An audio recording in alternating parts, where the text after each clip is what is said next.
again with Nadav and Abihu, that they brought an improper offering.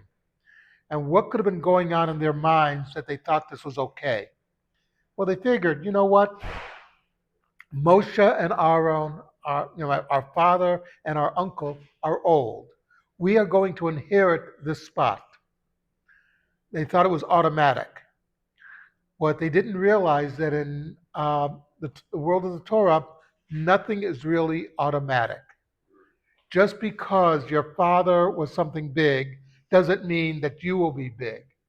You remember that when the Torah doesn't mentions Moshe's sons early on, and then we never hear of them again.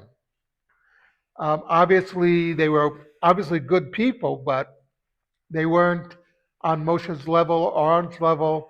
They were not on a high level.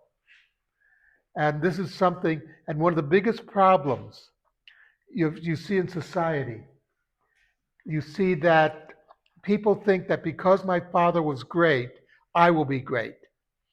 Very common idea in American economy. We have the stories of rags to riches to rags.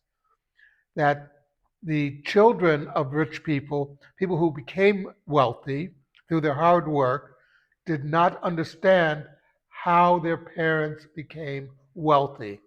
They did not know what the effort was to put into it. Same thing in the Torah. Just because your father's a great rabbi doesn't mean that you'll be a great rabbi unless you put in the effort. You have to put in the effort to learn and to figure things out.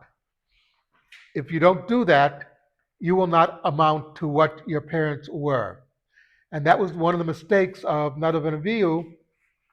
They did not realize that their father was a great man, not just because of his nature, but because that he happened. That his father was not great because his brother happened to be Moshe Rabbeinu. His brother happened to be Moses. He was great on his own merit, just as their aunt was great on her own merit. And if you don't do anything to merit the greatness, you won't be great. And as we all know, the kahuna, the priesthood, went from Aaron to Pinchas, who attained it because of his actions in the story later on in the Torah that we'll be reading about later on. But it's something to think about. Okay, no Kaddish Rabbanim.